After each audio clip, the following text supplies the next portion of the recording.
विधिमंडळाचे जे आपण लेईंग कमिटीचे काय विषय होते त्याची साधक चर्चा करण्याचं काम केलेलं आहे. आपल्याला माहित असेल की विधान परिषद आणि विधानसभेमध्ये सर्वात महत्त्वाची जी गोष्ट असते तर ती आश्वासनाची पूर्तती. आणि अनेक वेळा आपण बघतो केवळ आपण आश्वासन सभागृहामध्ये देतो पण त्याची पूर्तता ही न झाल्यामुळे मोठ्या प्रमाणावरती नाराजगी लोकप्रतिनिधींची आणि विशेषतः ज्या भागातल्या लोकांनी प्रश्न मांडलेले आहेत त्यांची होती. आणि म्हणून आता यावेळी माननीय सभापती महोदय आणि आम्ही दोघांनी मिळून एक डॅशबोर्ड तयार केलेलं आहे. जे डॅशबोर्डच्या मध्ये ज्यावेळी सभागृहामध्ये एक आश्वासन दिलेलं असेल आणि ज्याला आपण वेगवेगळ्या म्हणतात ते आश्वासन असेल 93ची सूचना असेल लक्षवेधी असेल तर ते इमिजिएटली त्या डॅशबोर्डवरती ते रिफ्लेक्ट व्हायला पाहिजे. आणि त्याचा जर प्रश्नाची उत्तरं जर विभागाच्या माध्यमातून जर आली मग ती संख्या कमी होत जाते. काल परवा मी ज्यावेळी 2 विभागाचा आढावा विभागनिहाय किंवा विभागनिहाय जर घेण्याचं काम केलं त्यामध्ये नगरविकास गृहनिर्माण या सर्व घेतल्या तर त्याच्यात आमचा प्रयत्न असा आहे की ही बॅकलॉग जो आहे तो निघून गेला पाहिजे. कारण 2023 काही 24 25 हे जे आश्वासन आहेत त्याची पूर्तता झालेली नाहीये. अर्थात त्याची संख्या 1 2 3 जरी असली तरी देखील ती 100% व्हायला पाहिजे. त्याची कारणवश आपण समजून घेण्याचं काम केलं. आणि त्याचा एक भाग म्हणून आज एक छोटीशी बैठक होती इंटरनल. कारण आपल्याला सर्वांना माहिती आहे की सुट्ट्या आहेत लागोपाठ म्हणून ती बैठक पण विधान परिषदमध्ये परत घेण्यात येईल. पण त्याचा आढावा पण आपल्या माध्यमातून माहिती पडावं. दुसरा माननीय आमदार असतील भुमरेजी असतील त्यांच्याशी संवाद साधण्याचं झालं. पालकमंत्री शिरसाट साहेबांच्याकडे सकाळी चहा आणि नाश्ता झाला. संघटनात्मक पण बाबी दोघांबरोबर चर्चा करण्यात आली. विशेषतः या जिल्ह्यामध्ये पण देखील मोठ्या प्रमाणावरती औद्योगिक क्षेत्र आहे कसे मोठ्या प्रमाणावरती कारखाने आणता येतील. मला आठवतं मी राज्याचा उद्योग मंत्री असताना पैठण असेल बिडकीन असेल आपण 5 स्टार इंडस्ट्रीज तयार करण्यामध्ये आपण दम झालं. पण त्यात इंडस्ट्री यायला पाहिजे ही जी भूमिका होती त्यात पेप्सी सारखी कंपनी असेल मॅट्रिक्स सारखी कंपनी असेल ज्याला आपण MNS म्हणतो मल्टीनॅशनल कंपनीज ज्याला आपण म्हणतो हे आल्या. पण अजून कसं त्याच्यात आकर्षित करता येईल आणि माझा कामगार क्षेत्राशी संबंध असल्यामुळे म्हणून उद्योग मंत्री या नात्याने आणि उद्योगशी क्षेत्र असल्यामुळे त्याही बाबतीतली चर्चा पालकमंत्र्यांबरोबर झाली की अजून उद्योगांना प्रोत्साहन देण्यासाठी पण लवकरात लवकर धोरण आपण जसं आता केलेलं आहे त्यात अजून काय भर घालता येईल का. नजीकच्या काळामध्ये उद्योग मंत्री पालकमंत्री असं तिघं बसून सविस्तर चर्चा करण्याचा देखील निर्णय झालेला आहे. संघटनात्मक पण देखील जे आमचे जिल्हा प्रमुख आहेत त्यांनी पण देखील आज स्वागत बापूंच्या कार्यालयामध्ये करण्याचं काम केलं. जे आमचे आमदार आहेत आणि खासदार आहेत आणि आता शहरामध्ये आलोय वेगवेगळे समाजाचे घटक मी सामाजिक न्याय मंत्री असताना जे उपेक्षित समाजाची लोक आहेत आपल्याशी चर्चा झाल्यानंतर प्रत्येकांशी भेटणार आहे. मग तो गवळी समाज असेल मागासवर्गीय समाज असेल धनगर समाज असेल या सर्व लोकांचे जे काही विषय आहेत ते भेटायला आलेले आहेत त्यांचं शिष्टमंडळ भेटणार आहे. कामगार क्षेत्राशी माझी संबंध असल्यामुळे काही कामगार क्षेत्रातली पण लोक आज मला आले. तर एकंदरीत शहरात आलो आणि शहरात आल्यानंतर या सर्वांना भेटणं गरजेचं आहे आणि जसं त्यांना भेटणं गरजेचं तर तुमच्याबरोबर चहा घेणं पण गरजेचं आहे. या एकमेव भावनेतून आपल्याला सर्वांना आज रविवारीची सुट्टी असताना पण त्रास घेऊन इकडे निमंत्रण आणि आमंत्रित करण्याचं काम केलं. धन्यवाद. बोला. राजकीय प्रश्न आहे. आदित्य ठाकरे यांच्या चाकण MIDC दौऱ्यातून आमदार बाबाजी काळे निघून गेले त्यामुळे चर्चेला होता ना. नाही बाबाजी काळे हे त्या भागाचे आमदार आहेत. मला माहित नाही ते का निघून गेले व्यस्तता करून बघून. पण एक गोष्ट तुम्ही लक्षात घ्यायला पाहिजे की ज्या भागाच्या आमदारांकडे तुम्ही जर खड्ड्याची पाहणी करायला जर गेलात तर त्या आमदारांचं पण निष्कर्ष हे तुम्ही जनतेसमोर आणताय का असा प्रश्न आहे. कारण अनेक वेळा काय होतो आमदार पाठपुरावा करतायत ते विरोधी पक्षातले आमदार आहेत त्यांना निधी मिळत नाही अशी जी त्यांची वरड आहे. पण दुसरी बाजू अशी आहे की आज उद्योग मंत्री जाऊन भेटून बोलणारच आहेत की पावसाळ्यामुळे ह्या ज्या छोटे छोटे खड्डेच पडलेले आहेत त्याची संख्या आता मोठ्या प्रमाणावरती होतोय.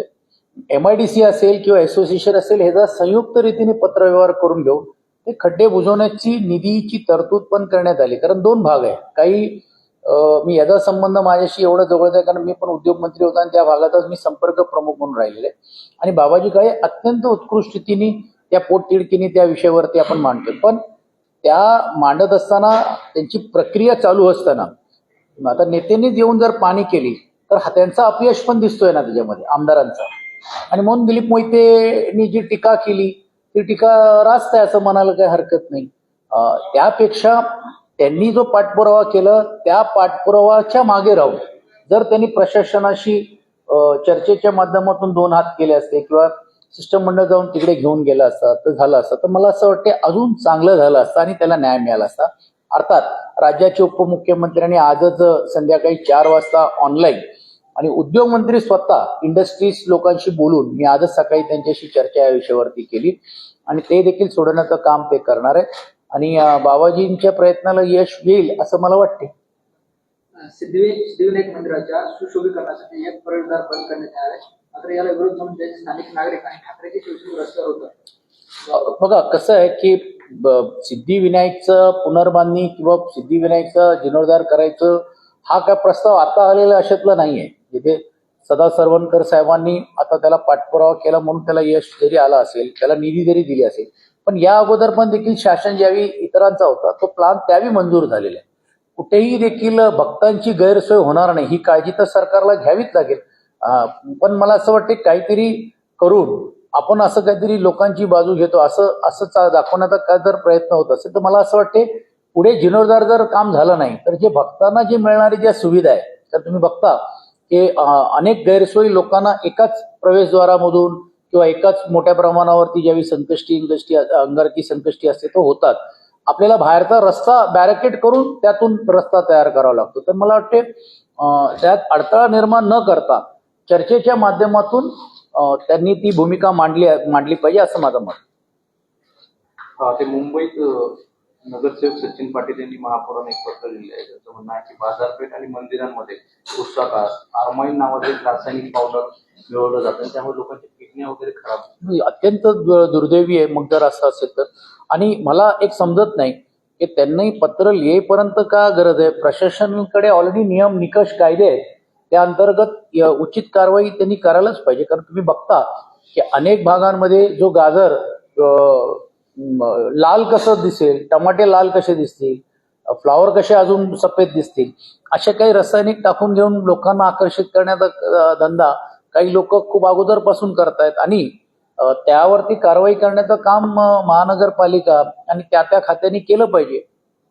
संजय राऊत यांनी विधान केले गोपीनाथ मुंडे जर त्याच वेळेस काँग्रेसमध्ये आले असते तर त्यांचे प्राण वाचले. मला माहित नाही कारण ते असे विधानं करतात की त्यामुळे काहीतरी असं वाटलं पाहिजे खळबळजनक आहेत. परंतु पंकजाताईंनी कालच याच्याबद्दल सुस्पष्ट भूमिका मांडलेली आहे की जी आज हयात नाही त्यांच्याबद्दलची चर्चा घडून मी तर असं म्हणेन की आपण स्वर्गीय गोपीनाथ मुंडे साहेबांची उंची कमी करायचा प्रयत्न होतोय का ही दुर्दैवी आहे. आणि अशा गोष्टीमुळे अशा बोलण्यामुळे आज समजा जर काही लोक असे म्हणत असतील तर ते त्यावेळी गेले असतील तर जे प्राण वाचले असतील हे खळबळजनक असं काहीतरी वक्तव्य करून घेऊ. पण तुम्ही ते ज्या पक्षाच्या विचाराने तुमच्या बरोबर होते ते तुम्ही त्यावेळी सोडायला तुम्ही त्यांना परवानगी दिली असेल असं तुम्हाला म्हणायचं का. तर मला वाटते संकुचित विचारांनी आपण या सर्व गोष्टीची चर्चा दुर्दैवाने आज करतोय ज्यावेळी तो व्यक्ती हयात नाहीये.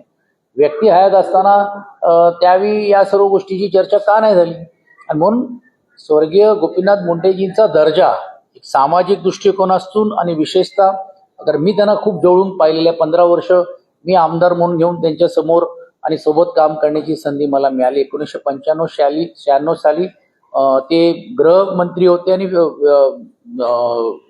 विरोधी पक्ष नेते या नात्याने पण देखील मला त्यांच्याबरोबर काम करण्याची संधी मिळाली. एक अत्यंत उत्तम नेत्याला एका प्रकारे त्याचं खच्चीकरण करून किंवा त्या व्यक्तिमत्वाचं खच्चीकरण करण्याचा प्रयत्न दुर्दैवाने चाललाय का असा प्रश्न निर्माण. आज ठाण्यामध्ये कावड यात्रा होती यावेळी नितेश राणेंनी एक वक्तव्य केलंय. मुंब्र्याचं नाव आता मुंब्रा देवी करणार आणि भविष्यात मुंब्रा हे हिंदूंचंच राहणार. आणि आता हा संशोधनाचा भाग आहे की मुंब्रा हा नाव कसं पडलं. काही वेळी काय होतो मुंब्रा म्हटलं तर त्यांना असं वाटतं की एका विशेष समाजाकडे बघण्याचा दृष्टिकोन होतो. मला तसं वाटत नाही. अर्थात ते मंत्री आहेत त्यांना त्याच्यातली अधिक माहिती आहे. पण एक गोष्ट नक्की आहे की या ज्या नावं करत असताना त्याची मागची पार्श्वभूमी आणि वस्तुस्थिती हे आपल्याला सर्वांना लक्षात घेतले पाहिजे. पुढे अशी माहिती आजपासून सर्वांनी मुंब्रा देवी म्हणावं हिंदू राष्ट्र आहे कुठल्या आपाचं पाकिस्तानमध्ये चांगलं आहे ना. पण नाही बघा नाव बोलायला काय कोणाला काय हरकत नाही ना. जे आजही देखील औरंगाबादचं आपण संभाजीनगर आपण करण्याचं काम केलं तर आपण कृतीतून आजही सर्वजण आपण ते बोलतोय. त्यांनी जसं जर आवाहन केलं असेल तर ते काय अयोग्य नाही. हा, आता एका समाजाच्या बाबतीत जाऊन त्यांनी जे काही जाऊन बोलले किंवा काय, मला असं वाटत नाही की मी त्या मताशी काही सहमत होऊ शकत नाही. परंतु एक गोष्ट नक्की आहे की मुंब्राचा जर मुंब्रा देवी म्हणून कोणाला जर उल्लेख करायचा असेल तर स्वातंत्र्य तो त्यांचा व्यक्तित्व आहे. जोपर्यंत गव्हर्नमेंट गॅजेट होत नाही, जोपर्यंत गव्हर्नमेंट किंवा सरकार भूमिका घेत नाही, तोपर्यंत कोणाला काय म्हणायचं हे काही म्हणू शकतात. तुम्ही भेंडी बाजारला पण देखील तुम्ही काही नाव देऊ शकता, तर त्याला काय वेगळं विचार करायची गरज नाही. तर संजय राऊत यांनी मूर्ख या शब्दाने त्यांच्या भाषेत व्याख्या केलेली असं म्हणून की मूर्ख हा अवैधानिक शब्द नाही. ज्या सरकारच्या ताब्यात संसद आहे तोच मूर्ख आहे. देशाचा गृहमंत्री संशय येत नाही, त्याला काय परमोर्चेकडे गरज द्यायचं. काय मला त्याच्याबद्दल काही प्रतिक्रिया द्यायची नाही. नाशिकला सिंहस्थ कुंभमेळा होऊ घातलाय आणि त्या पुस्तकीवर जे आहे ते गिरीश महाजन यांना पालकमंत्री म्हणून उल्लेख करण्यात आला. कसं आहे बघा, एक शासनाचा जर समजा तर तो उपक्रम असेल तर राज्याचे मुख्यमंत्री, दोन्ही उपमुख्यमंत्री यांचा प्रोटोकॉल प्रमाणे व्हायला पाहिजे. आता व्यक्तिशः कोणी जर पुस्तकं बनवले असतील काय, मला त्याच्यातली अजून अधिक माहिती नाहीये, म्हणून त्याच्याबद्दल काही प्रतिक्रिया देणं आज उचित होणार नाही. परंतु व्यक्ती म्हणून घेऊन कोणी जर कोणाचा जर केला असेल तर तो त्यांचा संबंध आहे. पण जिकडे शासन म्हणून जर केलं असेल तर अनेक मान्यवर आहेत, अनेक मंत्रिमंडळातले पण लोक आहेत ज्यांचा प्रत्यक्ष अप्रत्यक्ष त्या परिसरामध्ये आणि कुंभमेळ्यासाठी देखील मोठ्या प्रमाणावरती योगदान आहे. त्या सर्वांचा समावेश त्यांनी करायलाच पाहिजे. सोनिया गांधींवर ते वंदे मातरम म्हणल्याचा आरोप म्हटला नाही म्हणून किंवा त्यांनी विरोध केल्याचा आरोप होत असताना त्याचा प्रणिती शिंदेच्या कार्यक्रमात देखील त्यांनी वंदे मातरम म्हटलं नाही, नवीन एक वाद चर्चा झाली. म्हटलं नाही किंवा त्या मागे गाणं लावलं नाही किंवा ते मनातल्या मनात म्हणतायत हे मला माहित नाही. परंतु वंदे मातरम हे राष्ट्रीय ज्यावेळी आपण गीत म्हणून घेऊन आणि गाण म्हणून घेऊन त्याचा आपण गौरवशाली वर्ष आपण साजरा करत असताना मला असं वाटते की अशातला आरोप होणं पण ते दुर्दैवी आहे. आणि म्हणून वस्तुस्थिती काय मला माहीत नाही, पण मला असं वैयक्तिक तरी वाटत नाही की त्याच्यात ते बोललेले नसावे, कारण मी व्हिडिओ बघितलेला नाही. पण जर ते नसेल तर ते चुकीचं आहे. कारण आता आपण कायदा केलेला आहे, त्याच्यासाठी कायदा आपण केलेला आहे, नियम केलेले आहे, निकष केलेले आहे. आपण सर्वांनाच माहिती आहे की राष्ट्रीय गीतच्या वेळी पण देखील आपण सर्वांनी उभं राहायला पाहिजे. आणि एवढंच नाही तर प्रत्येकांना, तरुण पिढीला त्याचा गौरव वाटलं पाहिजे म्हणून सर्व सिनेमा घरामध्ये आपण देखील हे राष्ट्रीय गीत आपण सुरुवात करण्याचं काम केलेलं आहे. मला असं वाटते जर कायदा असेल आणि कायद्याचं पालन जर कोणी असेल, कुठचाही मोठा व्यक्ती, खासदार, आमदार, नगरसेवक किंवा सर्वसामान्य व्यक्ती असेल, त्यांनी ते केलंच पाहिजे. विजय वडेट्टीवार यांनी सरकारवर आरोप केला, ते म्हणतात ओबीसीला संपवण्याचा वेळ सरकारने उचललाय, सरकारची भूमिका ओबीसी विरोधी असल्याचं आता स्पष्ट होतंय. काय अनेक वेळा एका बाजूला तुम्ही मराठा समाजाच्या बद्दलची चर्चा कराल, एका बाजूला तुम्ही ओबीसीवरती अन्याय असेल ते म्हणाल, दुसऱ्या बाजूला ते मराठा समाजाच्या लोकांना समावेश करतो तर त्यावेळी पण देखील तुमची भूमिका वेगळी तुम्ही निर्माण कराल. तर मला असं वाटते आपल्याला खऱ्या अर्थाने ओबीसी समाजाचे विषय सोडवायचे आहेत ते गुंतागुंती करायचे, हा मूलभूत प्रश्न हे त्यांनी त्यांच्या मनालाच विचारलं पाहिजे. अर्थात शासन सर्व समाज घटकाला न्याय देण्याचा प्रयत्न करतोय आणि मला वाटते ते योग्य रीतीने योग्य व्यासपीठावरती चाललेले आहेत. त्यात जर त्यांना काही उणिवा वाटत असेल तर ते स्वतः राज्याचे विरोधी पक्ष नेते राहिलेले आहेत. आजही देखील मोठ्या समितीचे ते अध्यक्ष आहेत. त्यांनी त्या संबंधित अधिकाऱ्यांना बोलून घेऊन त्याची ती विचारणा ते करू शकतात. पण ते न करता थेट आरोप करणं हे मला वाटते काही संयुक्त नाहीये. बाल नसल्याची जाहिरात केल्याबद्दल एफडीएनं 3 अभिनेत्यांना नोटीस पाठवली, त्यामध्ये अभिनेता अजय देवगण, शाहरुख खान आणि टायगर श्रॉफ. बघा, नियम निकष हे सर्वांना समान आहे. कलाकारांना तुम्ही सरसकट असं जर केलं तर उद्या त्याचा तो नियम आणि निकष मध्ये आहे का हा प्रश्न निर्माण होतो. तुम्ही जी जाहिरात त्यांनी जी केलेली असेल ती आता गुटख्याची आहे, पान पसंत मसालाची आहे किंवा परमिशेबल ॲटम म्हणून ज्याला आपण म्हणतो त्याची आहे. जे अनेक वेळा मला आठवते की लिकरची जाहिरात होत नाही पण सोड्याची जाहिरात होते. आता ते समजणाऱ्याला समजले ते सोड्याचं जाहिरात आहे की कसली जाहिरात आहे, कोणी करावी काय नाही. पण नियम आणि निकषप्रमाणे या गोष्टीचा आपल्याला बघायला पाहिजे. अर्थात नोटीस त्यांना दिलेली आहे, काय दिलेली आहे मला माहित नाही, पण आपण त्यांना आव्हानात्मक पण देखील बोलू शकतो. आणि प्रत्येक कलाकारांनी हे तर ठरवलं पाहिजे की तरुण पिढीला त्यांनी नेमका कुठचा आदर्श द्यायचा आहे. आणि म्हणून तो त्याचा प्रश्न आहे. ही कारवाई योग्य आहे का अयोग्य आहे, नियमामध्ये बसते की नाही बसते, हे बघावं लागेल. हसन मुश्रीफ यांनी महाराष्ट्रातल्या रस्त्यांची नाराजगी व्यक्त केलेली आहे. सुरतहून नागपूरकडे जाताना त्यांनी रस्त्याची दुरावस्था पाहून लाज वाटते असं सांगितलं. आता ते स्वतः मंत्री आहेत, त्यांनी असं वक्तव्य केलं मी पाहिलं नाही आणि मी त्याच्याबद्दल बोलणं उचित होत नाही, कारण मी काय शासन नाही आहे, मी शासन आणि प्रशासनच्या मधला आहे. तर शासनाने जर अशी जर इच्छा व्यक्त केली तर प्रशासनाने डोळे उघडलं पाहिजे. आणि प्रशासन योग्य करत नाही तर शासनाने त्याच्यावर कारवाई केली पाहिजे. ऑपरेशन टायगरची पुन्हा चर्चा होते. कैलास पाटील यांच्या निमित्ताने ऑपरेशन टायगर ऑपरेशन, हे जे ऑपरेशन्स आहेत ही नावं ही म्हणजे बाहेरूनच सर्व सुरुवात झालेली आहे. पण एक गोष्ट नक्की आहे की ज्याला ज्याला असं वाटत चाललेलं आहे किंवा वाटत राहील की मी ज्या पक्षाच्या विचाराने काम करतोय, ज्या पक्षाच्या ध्येय धोरणामध्ये काम करतोय, उद्या भविष्यकाळामध्ये मला लोक स्वीकारणार आहेत की नाही स्वीकारणार. आणि म्हणून हा एक संभ्रमाचं वातावरण निवळ फक्त कुठच्या एका व्यक्ती किंवा आमदारांमध्ये अशातला भाग नाही. अनेक आमदार अस्वस्थ आहेत आणि अनेक आमदारांना असं वाटतंय की ह्याचा कुठेतरी योग्य रीतीने योग्य विचार केला पाहिजे. म्हणून मला असं वाटतं जसं जसं वेळ जाईल या अनेक अशी लोक पुढे येताना आपल्याला पाहायला मिळतील.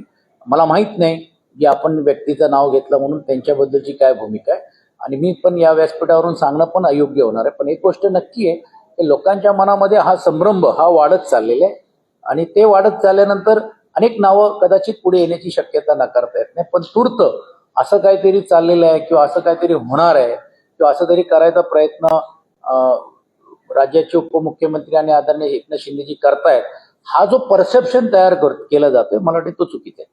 तुम्ही म्हणता ऑपरेशन टायगर हे नाव पाहायला मिळालं, मात्र तुमच्याच पक्षाचे आमदार आहेत संजय गायकवाड ते म्हणतात की बुलढाण्यात पुन्हा मोठं ऑपरेशन होणार आहे.